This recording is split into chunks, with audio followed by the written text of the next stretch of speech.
उसको पहचानने में जीवन निकल जाता है।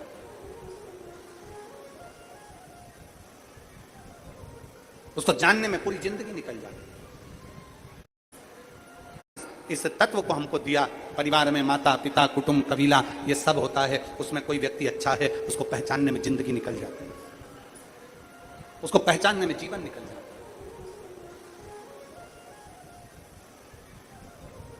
उसको जानने में पूरी जिंदगी निकल जाती है। अच्छा व्यक्ति और शिव महापुराण की कथा समझना कठिन है, बहुत कठिन। हमने फिर निवेदन करेंगे, लंकाधिपति रावण ने भगवान शंकर के सामने प्रश्न कर कहा कि मृत्यु लोक आपने क्यों चुना। शंकर भगवान ने एक शब्द कहा कि इस मृत्यु लोक को चुनने का कारण केवल एक है कि यह मृत्यु लोक वैकुंठ से भी बड़ा है, ब्रह्म लोक से भी बड़ा है, इंद्र लोक से भी बड़ा है। उसका कारण यह है कि यह मृत्यु लोक में जन्म लेने वाला मनुष्य अगर श्रेष्ठता से भगवान शंकर को प्राप्त कर ले, भगवान की भक्ति कर ले, तो फिर इसका जन्म नहीं होता, जन्म और मृत्यु के प्रपंच से परे हो जाता है, जन्म और मृत्यु के प्रपंच से छूट जाता है।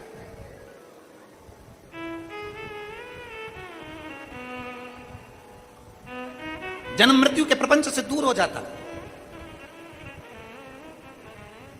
दूसरा प्रश्न लंकाधिपति रावण ने भगवान शंकर से कहा। दूसरा प्रश्न, 3 प्रश्न लंकाधिपति रावण ने भगवान शिव से करें, 3 प्रश्न, और 3 प्रश्न में दूसरा प्रश्न लंकाधिपति रावण ने भगवान शंकर से फिर करा।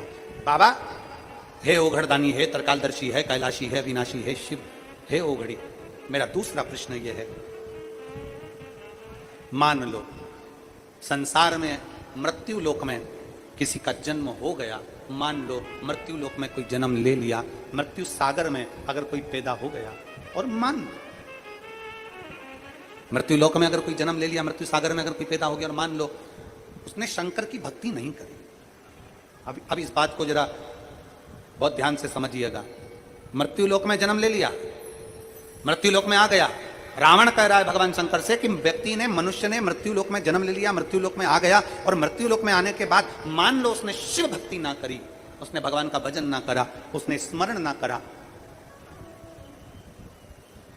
तो क्या पृथ्वी पर जन्म लेने वाला वो मानव आखिरी में नरक का भोग भोगता है? आखिरी में नरक का भोग भोगता है? भगवान देवाधिदेव महादेव फिर मुस्कुराए, बात मेरे शिव फिर मुस्कुराए। अभी आपको कथा के माध्यम से कहा था कि प्रश्न कोई भी हो,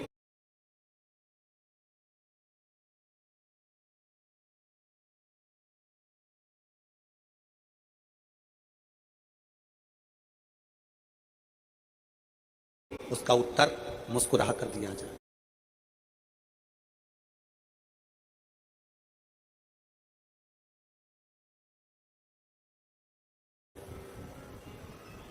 प्रश्न कोई भी हो, उसका उत्तर मुस्कुरा कर दिया जाए। शंकर भगवान फिर मुस्कुराए, और मुस्कुराकर बाबा देवाधिदेव महादेव ने कहा, सुनो लंकाधिपति रावण,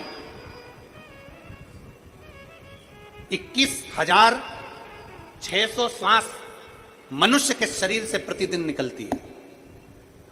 3.5 करोड़ रोम छिद्र इस मनुष्य के शरीर में होते हैं, 3.5 करोड़। रावण, लंकाधिपति लंकेश, सुनो, 21,600 श्वास प्रतिदिन शरीर से निकल रही है, और 3.5 करोड़ रोम छिद्र इस मानव के शरीर में है। 21,600 श्वास जब मनुष्य के शरीर से निकलती है, तो सुनो लंकाधिपति रावण, जब मानव जन्म ले रहा था, मैंने अपना अर्धनारीश्वर स्वरूप का जब दर्शन दिया था ब्रह्मा जी के सामने, मैं अर्धनारीश्वर स्वरूप के दर्शन में जब सामने प्रकट हुआ था, ब्रह्मा जी ने जब मेरे अर्धनारीश्वर स्वरूप का दर्शन किया था, आधा पुरुष आधा स्त्री, आधा पुरुष आधा स्त्री का दर्शन जब ब्रह्मा जी ने किया था, तब ब्रह्मा जी के मन में भी एक संशय जागृत हो गया था। ब्रह्मा जी के मन में एक संशय जागृत हो गया था। ब्रह्मा जी मेरा अर्धनारीश्वर स्वरूप का दर्शन कर रहे थे, मेरा आधा पुरुष आधा स्त्री का दर्शन करते करते ब्रह्मा जी के मन में एक भाव जागृत हो गया था, और ब्रह्मा जी के हृदय में जब चित्त में भाव जागृत हुआ, तो मैंने उनको मुस्कुराकर उत्तर दिया था, ब्रह्मा, तुम मेरे अर्धनारीश्वर स्वरूप का दर्शन कर कर मुस्कुरा रहे हो, मेरे अर्धनारीश्वर स्वरूप का दर्शन कर कर हंस रहे हो, ब्रह्मा, तुम मेरे अर्धनारीश्वर स्वरूप का दर्शन कर कर मुस्कुरा रहे हो, क्या कारण है? ब्रह्मा जी कहते हैं, प्रभु, आपने अर्धनारीश्वर स्वरूप का दर्शन देकर यह बता दिया कि संसार का प्रत्येक मनुष्य, संसार में रहने वाला एक एक बच्चा आपकी ही संतान होगा। तो मुझे हंसी इस बात की आ रही है कि अगर संसार का प्रत्येक बच्चा आपका अंश होगा, आपका ही अंश होगा, तो फिर उसकी मुक्ति का केंद्र बिंदु क्या होगा? अगर उसने भजन नहीं करा, स्मरण नहीं करा, पुण्य नहीं करा, दान नहीं करा, सत्कर्म नहीं करा, मंत्र जाप नहीं करा, तो उसकी गति कैसे होगी? शंकर भगवान ने जो लंकाधिपति रावण से कहा, रावण, ब्रह्मा के मन के संशय को मैंने मिटाया था, आज तेरे मन के संशय को मिटाता हूं और फिर कहता हूं, संसार में जन्म लेने वाले मनुष्य को मैंने एक वर प्रदान करा। मां के गर्भ में जब बच्चा आएगा, एक पिंड की आकृति में आएगा, और पिंड की आकृति में जब बच्चा मां के गर्भ में आएगा, जब बच्चा माता के गर्भ से जन्म लेगा, मां के गर्भ से जब वो जन्म ले लेगा, माता के गर्भ से जब वो बाहर निकल जाएगा, जन्म लेते से ही बच्चा जब श्वास लेना प्रारंभ करेगा, 21,600 श्वास प्रत्येक मनुष्य के शरीर से निकलेगी।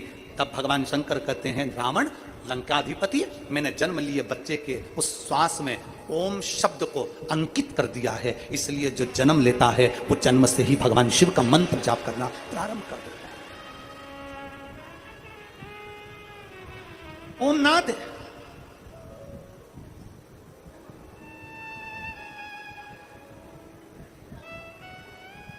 एक होती है कर की माला,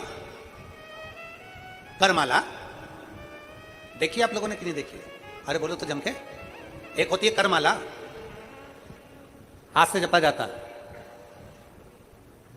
एक होती है मंत्रमाला, मुख से जपा जाता है। एक होती है घटमाला।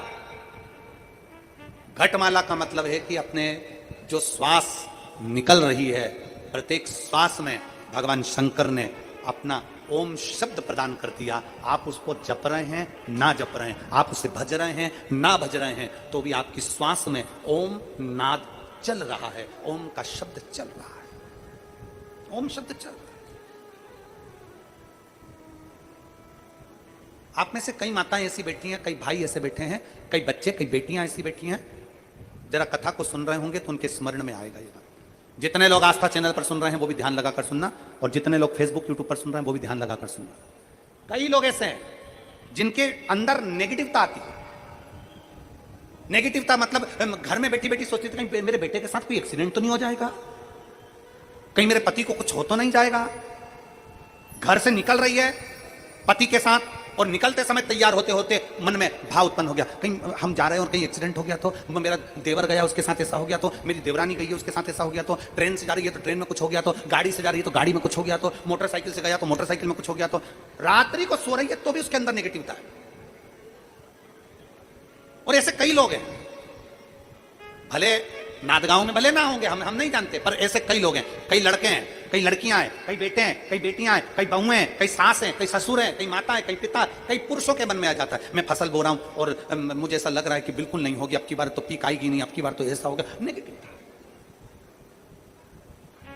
मंदिर में बैठी है तो भी नेगेटिव आ रही है, उसको लग रहा है कि कुछ गंदा, उसको गंदा समझ में आ रहा है, उसको लग रहा है कि कुछ गंदा है।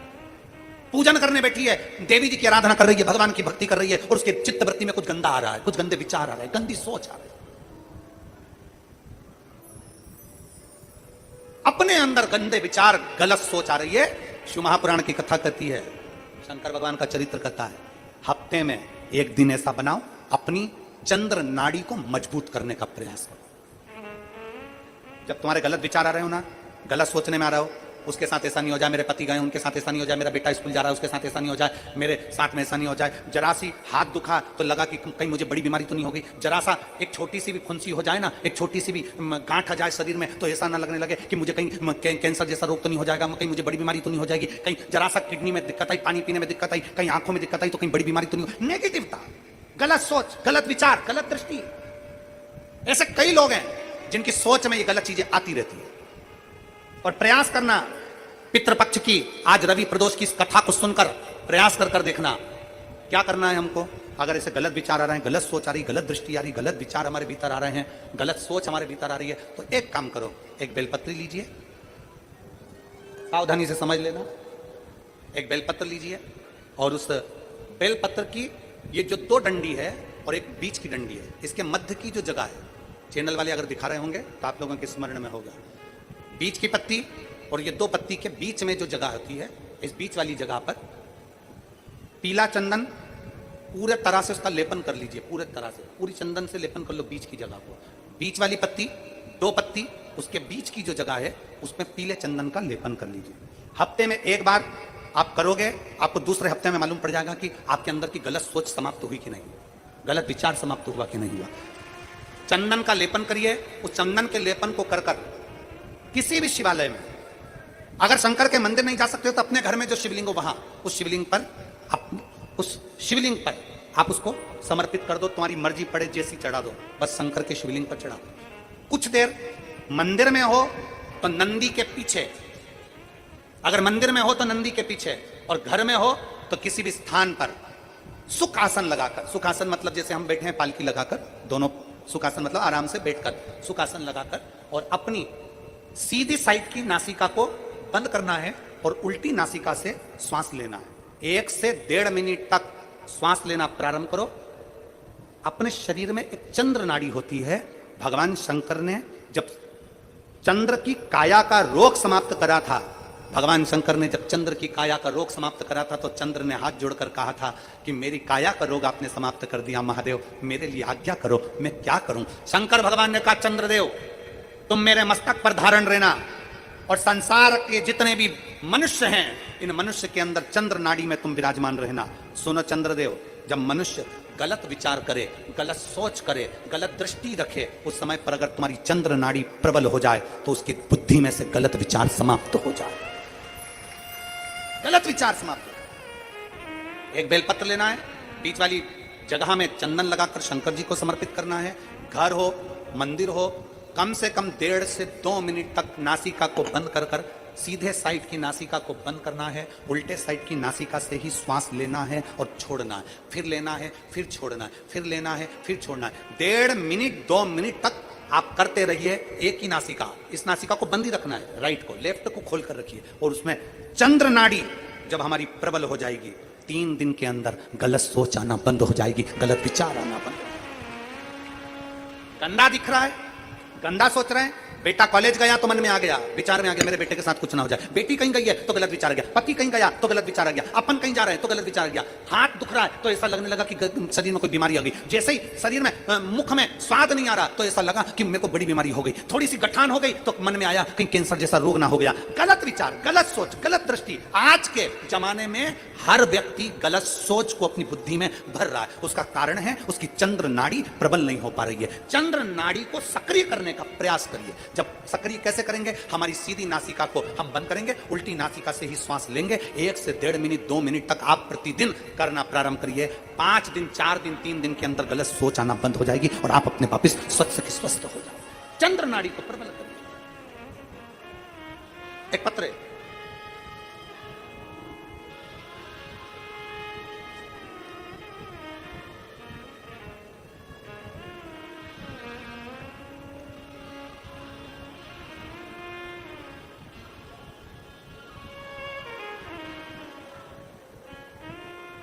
मेरा नाम सोनीता प्रफुल्ल भागवत है। मेरे पति श्री प्रफुल्ल श्रीधर भागवत हैं। मैं ये वाला गांव से हूँ, आई हूँ। कहीं बैठी हो तो हाथ हिला सकती हैं, बेलपत्र लेने के लिए आ सकती हैं। अगर कहीं बैठी हो तो हाथ हिला सकती हैं। ये वाला गांव से आई हूँ। गुरुदेव, कथा के पंडाल में बैठकर और शंकर को जल चढ़ाने का वर्णन करना चाहती हूँ। बाबा से जो मांगो वो मिलता है गुरुदेव। मैं कथा के पंडाल का क्या वर्णन करूं गुरुदेव? मेरे पति की आंख के नीचे एक बड़ी सी गठान हो गई। जब गठान हुई, डॉक्टर को दिखाया तो डॉक्टर ने ऑपरेशन का कह दिया। हम घबरा गए क्योंकि डॉक्टर ने ऑपरेशन के साथ में कहा कि आंख के बिल्कुल लगी हुई गठान है तो इसका कोई भरोसा नहीं कि नेत्र की ज्योति पर क्या प्रभाव पड़े। हम घबराए, दवाई लेकर वापिस आ गए। शंकर भगवान की कथा पर भरोसा कर कर दवाइयां खाते रहे, कुंदकेश्वर महादेव का नाम लेकर, और शंकर जी पे जल चढ़ाकर उस जल को पीना चालू कर दिया। मेरे पति को बेलपत्र दे देती, वो पत्र को खा लेते और आंखों के पास में लगा लेते। गुरुदेव, मैं बाबा का क्या गुणगान करूं? 4 महीने निकले और बाबा की कृपा से मेरे पति की गठान पूरी की पूरी गल गई। डॉक्टर ने कहा अब इनको ऑपरेशन की जरूरत नहीं है। मैं शिव जी को यहां प्रणाम करने के लिए आई हूं। एक विश्वास, एक भरोसा, एक पत्र और है। मेरा नाम सई अशोक निकम, मेरा नाम सई अशोक निकम है। मैं चांदवर की रहने वाली हूं। गुरुदेव, भोले बाबा की दया का मैं क्या गुणगान करूं। मेरी नानी को 2024 को मालूम पड़ा कि उनको 4th स्टेज का कैंसर हो गया। 2022 को मालूम पड़ा कि उनको 4th स्टेज का कैंसर हो गया। कहीं बैठे हो तो बेलपत्र लेने के लिए आ सकते हैं। मालूम पड़ा कि 4th स्टेज का कैंसर हो गया है। हम सब घबरा गए। डॉक्टर ने कहा कि अब ये अवस्था ऐसी है कि इसमें इनका ऑपरेशन भी नहीं हो सकता, इनको घर ले जाओ। थोड़े दिन के मेहमान जानकर 4th स्टेज का कैंसर हो गया, शरीर बेकार हो गया था गुरुदेव। तब मेरी नानी शंकर के मंदिर का एक आचमनी जल शंकर का चढ़ा हुआ पीना प्रारंभ करा, शिव जी को प्रणाम करना प्रारंभ करा, बेलपत्र लाकर नानी को देना प्रारंभ करा। आज मेरी नानी पूर्ण तरह से ठीक हैं। मैं बाबा को यहां धन्यवाद देने के लिए आया। शिव तत्व हमारे भीतर हो, भगवान ओघड़ी हमारे भीतर हो, क्यों ना शिव। और तेरे भरोसे मेरी गाड़ी, तू जाने तेरा काम जाने। हम उस पर आश्रित हो जाए, हम उस पर समर्पित हो जाए। और जब हम हमारे बाबा पर आश्रित होते हैं, समर्पित होते हैं, मेरे शंकर पर आश्रित हो जाते हैं, तो शिव तत्व हमें प्राप्त जरूर होता है, जरूर। क्यों ना देगा। आपके अंदर गलत विचार आ रहे, गलत सोच आ रही, गलत दृष्टि आ रही, गलत भाव उत्पन्न हो रहा है, आप अपनी चंद्र नाड़ी को मजबूत करिए। सीधे हाथ की नासिका के छिद्र को बंद करिए और उल्टे हाथ की नासिका के छिद्र से श्वास लेना प्रारंभ करिए। 1-2 मिनट तक क्रम चालू रखिए। धीरे धीरे गलत सोच, गलत विचार, गलत दृष्टि चली जाए। गलत सोच, गलत विचार, गलत दृष्टि चली। और शंभु शरण पड़ी मांगो घड़ी रे घड़ी, दुख काटो दया करी मेरी शरण आओ। शंभु शरण मांगो। शिव तत्व की प्राप्ति का मूल बिंदु। अपनी चंद्र नाड़ी को मजबूत करिए। गलत सोच, गलत विचार, गलत दृष्टि, गलत भाव अपने अंदर ना हो। शिव के आश्रित रहिए, शिव के आश्रित। महाराज शिव महापुराण की कथा कह रही है। षडानंद कार्तिकेय तारकासुर का संहार करते। संसार में जन्मा हुआ प्रत्येक मनुष्य किसी न किसी कारण से जन्म लिया, उसका वो कारण सिद्ध होना चाहिए। किसी न किसी कारण से वो जन्म लिया, उसका वो कारण सिद्ध होना चाहिए। उसका शरीर, उसका जो मानव देह मिली है, वो मानव देह उसकी सिद्ध हो, मानव देह सिद्ध हो। मैं माने आमदार श्री सुहास अन्ना जी को मैं धन्यवाद दूंगा कि उन्होंने, जैसा कि ज्ञात है कि 55 साल से ये क्षेत्र में पानी की कमी थी, मनवाड़ क्षेत्र से नांदगांव तक, और 55 वर्ष से पानी नहीं था। और अभी जैसे माननीय आमदार जी ने कहा कि अब तो बाबा की ऐसी कृपा होगी कि घर घर में रोज पानी बाबा की कृपा से पहुंचेगा। तो ये शिव तत्व। कल माननीय आमदार जी ने कहा अभी कथा के शुरू में कि गुरुजी, बुलाने को हम सारे मंत्रिमंडल को बुला लेते और उसकी जल पूजन कराते, पर आपका विश्वास है सुहास भैया और ताई, आपका भरोसा है शंकर जी के प्रति, शिव जी के प्रति।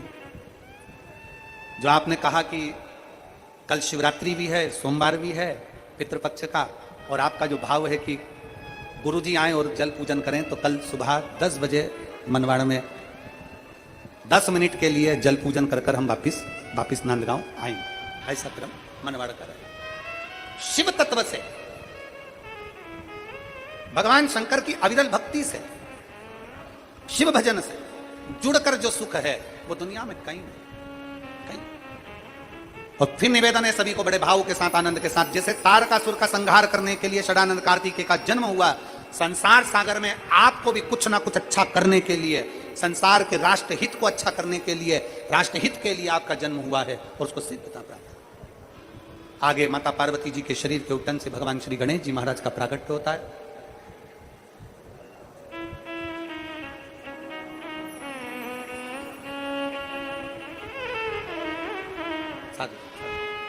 भगवान श्री माता पार्वती जी के तनुक्तन से श्री गणेश जी महाराज का प्राकट्य हुआ है। श्री गणेश जी महाराज पधार रहे हैं। जोरदार ताली बजाकर स्वागत करिए भगवान शंकर, पार्वती और श्री गणेश जी का। बोल गणेश जी महाराज की। भगवान श्री गणेश जी महाराज का जोरदार ताली बजाकर स्वागत करिए। साधुवाद।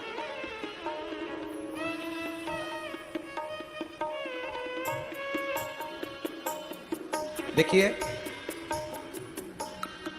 सभी जितने भी शिव भक्त बिठले सेवा समिति से जुड़े हैं और जो शिव भक्त इस पितृपक्ष में, कल सीहोर नगर में भी जो सुंदर कुबेरेश्वर धाम है वहां पर जो भंडारा प्रसाद चल रहा है, पितृपक्ष के अवसर पर यहाँ पर भी समिति द्वारा भंडारा प्रसाद चल रहा है। आप लोगों का 1 रुपया भी अगर समिति को आ रहा है तो उसके लिए संपूर्ण क्षेत्रवासियों को, संपूर्ण देशवासियों को बहुत बहुत साधुवाद। आपका थोड़ा सा अंशदान बिठले सेवा समिति को मिला और उसमें भंडारा जो 16 दिन चल रहा है उसके लिए साधुता। आप सभी का सहयोग ऐसे ही मिले और बिठले सेवा समिति अपने आपके दिए गए अंशदान से सभी क्षेत्रों में भंडारा क्षेत्र चलाती रहे, उसके लिए बहुत बहुत साधुवाद। 5 तारीख से 9 तारीख तक हापुड़ में कथा रहेगी। 1 बजे से 4 बजे तक प्रथम दिवस की, बाकी के 2 बजे से 5 बजे तक रहेगी। JMS group of institute, national highway 9, bypass road, Hapur. Aarti के नाम बोले जा रहे हैं। मैं आरती में सम्मिलित करने के लिए माननीय आमदार श्री सुहाजी अन्ना जी को, अंजुम ताई सुहाजी अन्ना जी को, कांदे जी को मैं आमंत्रित कर रहा हूं कि वो यहाँ पधारें। आरती के नाम शकुंतला बोर से, प्रशांतपुर से, सुचिन जाधव, अनिल करवा, नूतन कांसलीवाल, दिलीप सेठी, शरद लोहाने, शुभम कांसलीवाल, सूरज पवार, मनीषा